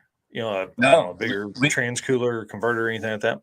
No, that was a lot of, we've got that question a lot. And the thing is no, we didn't change one thing on how we raced the car to how we raced the car at any other given point. When we first built it, it has dual trans coolers in the back, the big radiator and the fans and all that stuff. Like I don't own a push car or a trailer big enough to have a push car. So, we drive it to the lanes at all the events and do that. So literally the only changes were made were for the street trim, not the drag racing trim. Yeah, that's pretty cool. Yeah. So after Sick Week, you go to TX2K, and then you go and win the Street Elite class with 6-second passes. You want to talk a little bit about that? Yeah. So after Sick Week, we pulled the engine to freshen it because it had been in the car since like November, like all the racing we did, and then all that driving. So we freshened the engine. I think we made a video about it. That racing channel did. That's going to be out pretty soon. And then so we went to Texas with a fresh engine and the little larger turbos, the 8080s, in expectance to have to run 650s or 640s because Garrett put in the SMX engine in his car, and again, he was going to be in our class. And then there was other 6-second capable cars in the class, and as a racer you always want to go faster anyway, and we get there, and then the weather was pretty miserable for the first few days. It was cold and sleeting and raining, and we only ended up with 2 qualifiers, and so then at that point it was kind of like salvage mode. So I was like, oh, I have a tune-up for this SGMP Sick Week tune-up from from day 3, and we just went down as a 690. We ended up qualifying number 1 out of the 100 cars that were entered in that full field, and then at that point realized that a 670 was the ET that could win the race. And we set that tune up in it and ran 4 rounds of eliminations and went 670 every single round. I think I ran the same number 2 rounds, like 6, 7, 3, 6, like literally back to back. And Nice. Yeah, I was gonna say, the pictures here showed two ETs, 6.736 and then 6.736, one at 200 almost 6 and one at 210. Yeah, the only difference in the mile an hour is I was lifting early if I was, ahead a little bit, like a little earlier or not. But other than that, it was running pretty much identical times, and we just dialed in that, a relatively slow 60 foot for that car, and just to assure that, we weren't having any tire spin or anything like that, because the conditions were changing there. It felt like a drag and drive. Every day or every round was completely different. We had 1,000 DA, within 1,000 DA swings from 40 degrees at night to 60 with the sun out. So it was, it was challenging track conditions, but luckily we were able to put in, a decent tune up that I knew would go down any track condition, and stayed consistent and won the event. Yeah, That's awesome. And then Garrett and Jim, end up even and being then in Jim, your my co-pilot, he won the pro event, the pro class. So they break that. Oh, wow. 100 cars enter, and then you qualify. Everyone qualifies or runs qualifying, and then they take it and they split it into groups of 16. The fastest 16 cars, the next fastest 16 cars, and so on. And Jim landed in that middle class, and then he ended up taking home the win in that second class. Oh, very That's cool. awesome. You're surrounded by winners. Yeah, I mean, we you guys have had a good 23 so far. Yeah, it's been a good year so far. I mean, we work together, and that's the thing with our group. Like, a lot of us have Mustangs or different cars, and we're all working together. Jim's an excellent fabricator. I'm really good at mechanical and electrical, so we all have a skill set that we can use each other back and forth, and we're in control of everything because the car is not somewhere else. Like we're doing 99% of the work on the car. So and one thing that, and everything kind of leaks down, right? Like we'll experiment stuff with my car. It's kind of the one we're trying stuff on, or the most horsepower. So, and then the levels below that we have pretty well controlled, so it's easier for the other guys to run those levels and have a very consistent, reliable race car. Yeah, I mean, one guy way out front, and then as you move back down the slower ET list, everything becomes you've been through that with your car. That's pretty cool. Right, exactly. We've been through it, so we're able to help each other, and then help customers because we've been through it, and that's the best experience that you can have. So are you planning on doing any other drag and drive events this year or any more in the future? Yes, I am planning on it. There is none currently on my schedule hard written in. I really want to do Rocky Mountain Race Week just because I've never been to that part of the country, and it'd be really neat to go drive around out there. I know the conditions are even more challenging out there. Yeah. And I'm trying to make it this year. I'm not 100% on that yet. And also, Jared Holt, he's one of our customers, has a Supra that we race through Real Street, and he started an event out there, King of the Open Road, and I think he has one in May. And I like the idea of his in a sense too, because they're short, right? Like Dragon Drives, it's an expensive race to compete at because of the days and the lodging and all that stuff. So a 3-day deal one, you get a little taste of it. Get to do it and then get out of there was appealing too. So I may bring the car out there to Oklahoma and do that one with him. That'd be great. Yeah, I intend to attend that. It's the last weekend of May for everybody that's out. Easiest way to find is King of the Open Road on Facebook, or I think they're working on a website and stuff too. I love his events because, again, the regional events I think are the gateway drug for new drag and drive people. Yeah. And that event, you have some test and tune Friday. They do like a 200 to 250 mile drive on Saturday, and then race a shootout elimination style deal on Sunday. So pretty fun setup there. Yeah, and it's cool how they get the towns involved that they drive through. Yeah. And then, like, literally, there's such small towns. Like, I think one town for this next one is literally hosting a burnout contest, like, on their main road. And it's like, you can't really you would never do that in Florida, No. I rode with Jared in his car last November, and man, what a blast! Or last May, I think. What a blast! Like, it was cool to pull into a town and like the whole town be shut down. There's people on the side of the road and all that kind of stuff. And I think that's what we're going to see moving forward with a lot of these events is the drive part. Cooper did have a question or a statement while ago. Said, "Make sure you ask about the green shoes, dude. What is what? These look super sexy, man. Tell us what's going on here." Yeah, they're a bit extra. I got those from a friend of mine, Steve Kelly. I'm gonna try to pinpoint the year. It had to have been around. It was like 18, I think 2018. Was when I had my other car and I had a single turbo kit on it and a 6R80 trans. And at the time, I was trying to. I was like basically pushing that transmission platform faster and faster and faster, and it was going to be the first 7-second pass and like the record for that trans. I was on that 8.0. You know, you always land on an O, and then you stay on an O for like a while before you can get to the next ET bracket. And I was on that 8.0 thing for a while and fought through it. And he came to Florida one day with the shoes. He lives in Memphis, and he's like, "When you run your 7, I'm gonna give you my pimp shoes." And that's even better that he's from Memphis. Yeah, where he's from Memphis. So they're you know, the story behind the shoes is pretty elaborate where they originated from. I don't know if it, you know, with a trap house or this and that, and I don't know exactly where they came from. I know he gave them to me, and we just classified them then as they're my winning shoes. So if I win an event, they're in the trailer and the shoes come on, and then we celebrate with them. So it kind of became a thing, and I'm getting to wear them more now. So it's awesome. Yeah. That's super cool. Well, I do want to ask you, how far do you think the Coyote setup can be pushed? I mean, you guys are in the mid 6s already. I mean, there are 5-second Coyotes, right? Like a 591 or something, right? 590. Yes. Yeah. MMR, they have their Pro Mod. It's a full big tire Pro Mod that they're running mod motor stuff on. They have a billet tall deck Coyote. So it gets pretty big with the tall deck. It's like 400 cubic inches, I think, or close to it, and I think they ran 5s. They did run 5s with that car. To me, the portion of the Coyote that I'm pushing or we're playing with is the water cooled stuff, the factory block stuff, the stuff that is achievable from a lot of people. I'm more interested in that kind of stuff too. I didn't know that their car was all you hear is Coyote and 5s. I didn't know it had all the extra stuff. Yeah, the billet tall deck thing gets pretty exotic as far as an engine goes. Coyote base, it still uses factory Coyote head, unlike a lot of the aftermarket engines, like the valve train components and stuff. A lot of them were still, factory style, which is really cool. But for what we're doing with like the factory block stuff, ET wise, I don't know what the limit is. It's gonna be in a lighter car.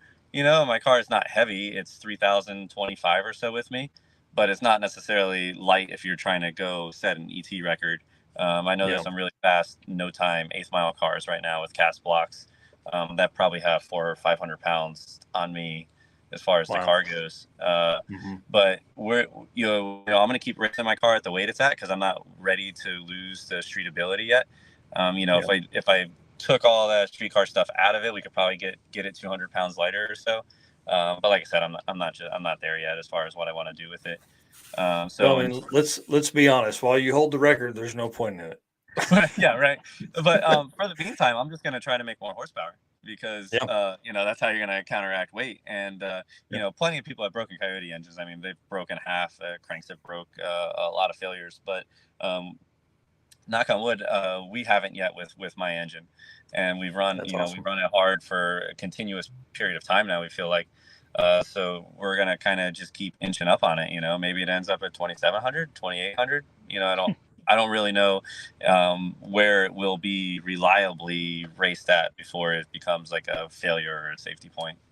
Yeah, that's pretty awesome, man. Well, hey, I know you're at the track and running around. I want to say thank you for, I don't know what happened there. Am I back? Yeah. Dude, me and this computer are going to fight. I was saying, thank you for hanging out tonight. I know you're at the track and busy there. And are you guys going faster tonight? Is that the plan? Is that what you've been doing? No, I'm not here with my car. I'm here with my buddy Christian's Mustang. We're testing. We're going to be racing in Steele, Alabama on the 14th of April for a streetcar takeover event. Nice. And so I'm just out here helping him run his car tonight. That's cool. Well, where's the best place for people to find and follow you? And then where would you say they need to go to see all the cool stuff too? Well, me personally is Facebook and Instagram. You can just put in Brett LaSala, and then the pages should pop up there. YouTube, that racing channel posts a lot of stuff on my car, and then Real Street Performance YouTube channel is a lot of good technical videos that go up basically weekly on that YouTube. Cool. That's awesome. Well, dude, thank you very much. Again, like I tell every guest this will not be the last time you're here. There's a lot of knowledge in there that we didn't get into tonight, and I'd love to get into that sometime soon. Yeah, I appreciate you having me on. This was my first podcast, so I'd like to do more. Wow. Yeah, well, for sure. hey, we're starting something for you here. I'm telling you, there's a few podcasts that follow us and then have guests on that have been on with ours. So it's a lot of fun, man. So good luck to you guys tonight. And thanks again. I know it's getting late out there too. Oh, no, that's no problem. We'll see you. Yeah. Thank All you. right, man. See you. Bye-bye. Thanks. What a cool dude. Yeah. I mean, like 650s, bro. I mean, that's wild. Yeah. And your best pass on your first pass the stick week. Yeah, I mean, that's pretty cool. And for folks at home that have never been to one of these, you got to understand just the stress level that goes into that. And to go out and knock down your PB on day one, then you can almost, you're not going to coast in a 650 car, especially when you make it 10 miles down the road and you've got the front end torn off of it. So, right. We got a bunch of starred questions here. I don't know if you want to run let's through run them. Through them. First one was way earlier, but anyone covering the street and Yeet? Yes. So I know that Chris Story is going to be there for photos. Jesse Fox from Chris Story Photo is going to be there. And then Jesse Fox of 3G Video is going to be there as well. And he'll do videos and photos. Duck Hunter TV, I think, is going to be there. I know he was there for a couple days last year. I hope we end up seeing some videos from him. He's the one asking the question. Yeah, I know. I figure I'll give him a plug there, All right. make sure you're following him. Really good dudes. And then neither of us are going to be there. Sadly, I couldn't make it work with time off. Plus, it's the weekend before the circuit, so it makes it really hard to make that travel. And then, the Reese hitch, Jay Blanchard here, J Wire Solutions. Reese hitch converted to parachute mount is a much better option than a parachute mount converted to a trailer hitch. Ask him how he knows that. They have completely re-braced their what was a basket holder, I think is now going to be a trailer hitch. They had some issues, as you carry a basket on the back of, guys, your SUV, the thing bounces around. Well, you can imagine it bouncing around on the back of a race car.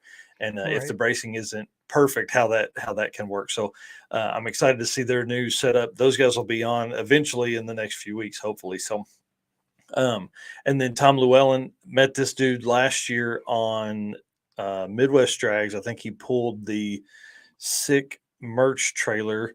And we met then. Super great guy. And then he's attempting his first drag and drive this summer with Sick Summer. He's flying solo, and none of his friends could take that much time off.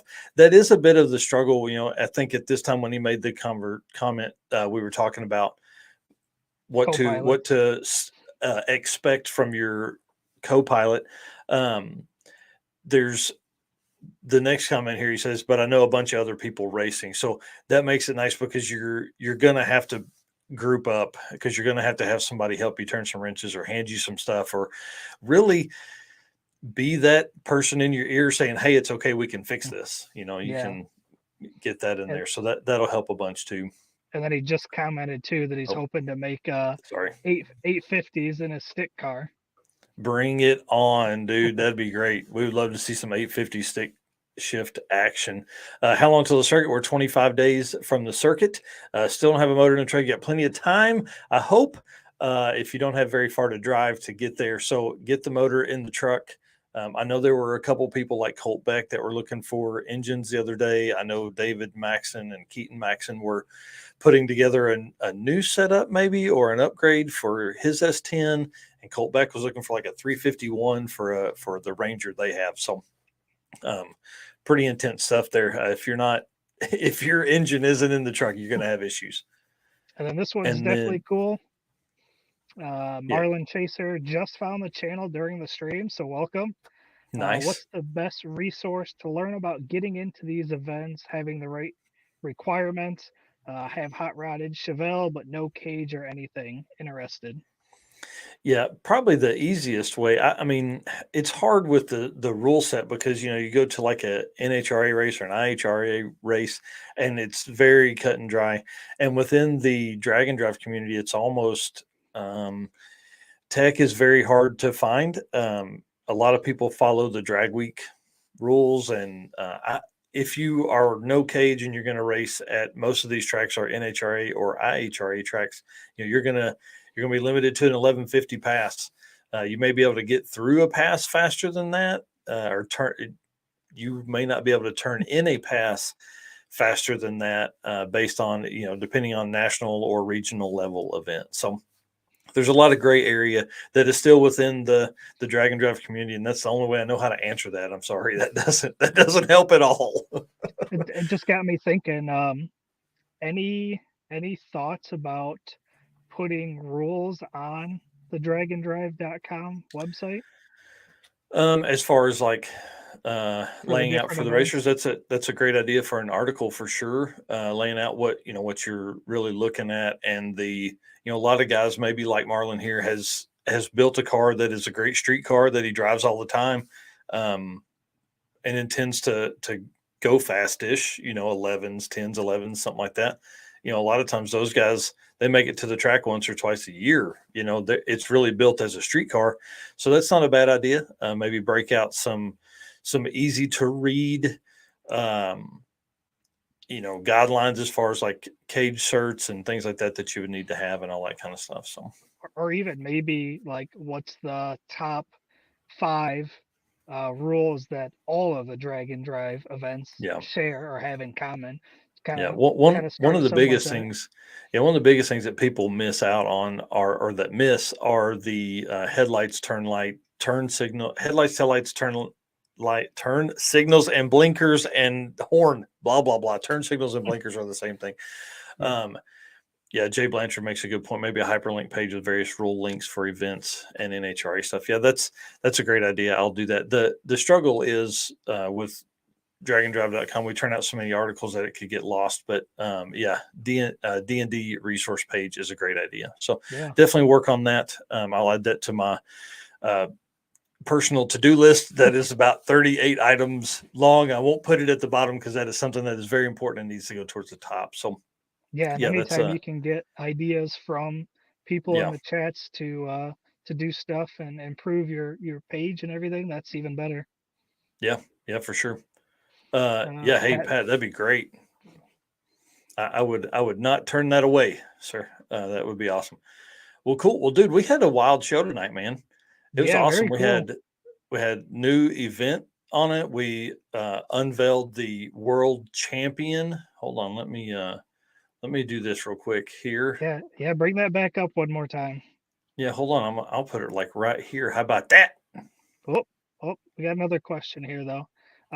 Registration question: is proof of insurance and plates and inspection sticker enough, or do we need actual paperwork?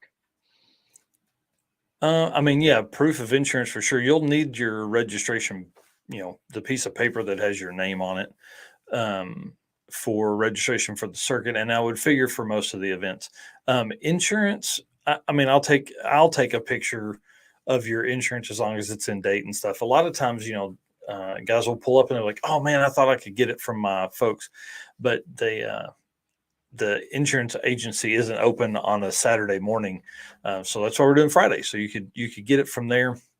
But proof of insurance and plates and inspection sticker enough. No, you'll need like your registration. I don't think we'll need an inspection sticker per se because I don't care about any of that stuff. I don't care if you're inspected in the state. All I care is, do you have insurance on the car that's in your name in case you pile it up? Yeah. And another person here thinks the hyperlink would be great. So I think that'll be a good idea. Yeah, I think that's something that'll definitely come. Well, dude, I want to say happy birthday to your dad again. That's exciting. And then, man, we had a great show. Congratulations on 2,000 subscribers for the channel. We're just a hair over 3,000 here, which is kind of fun. And then, we're steadily growing on all of these. I'm getting back to posting on this stuff. We have a lot of stuff in the works. This world champion deal has really taken a lot of my time lately. Yep. And then some other stuff we have working too. So a lot of stuff happening this year. I know I say it all the time, but we really are so busy, so busy all the time, keeping everything going. And plans for more posts on the page is definitely in the works as well. So I see Jeremy saying happy birthday to your dad too. So thanks again to Jeremy for being on, and thanks to Brett for being on. Yeah, and, absolutely. Those guys are awesome. So, all right, let's, I'll be back Saturday morning at 9 a.m. Eastern with the news, which is a 30-minute, fast-paced news and entertainment from the Drag and Drive community. It's basically your source to get all of this quickly. We typically don't have guests on that. Eric will pop on from time to time just to help me finish out the show or talk about a certain thing. We'll have all of that on. That's, again, Saturday morning at 9 a.m. And then we're back next week with Jared Holt and Javier from That Racing Channel talking about King of the Open Road. And then who else did we have on next week? There's somebody else that's on next week, but I can't remember. We're gonna reach out to Matt. I don't know if you'd reached out yet or not. Matt Lampier. Oh, that's right. Yep. Yep. I'll message him right after this. And then we talked to Greg Jones of Engine Builder Magazine yesterday. He's going to be on an upcoming episode. So a lot of fun stuff coming, man, for sure. Oh, absolutely. So, all right, guys, thank you very much for watching. I really appreciate everybody hanging out all night tonight. Thank you for all the comments in the chat and all that kind of stuff. I'm really excited about this right here. This is going to be wild. So I'm going to spend another probably hour or two on this tonight and messaging promoters and some of the racers that we have met over the years to make sure that our points series structure is fair for everyone within the Drag and Drive community. So, all right, guys, thanks a bunch. We'll see you next time. Yep. See you guys.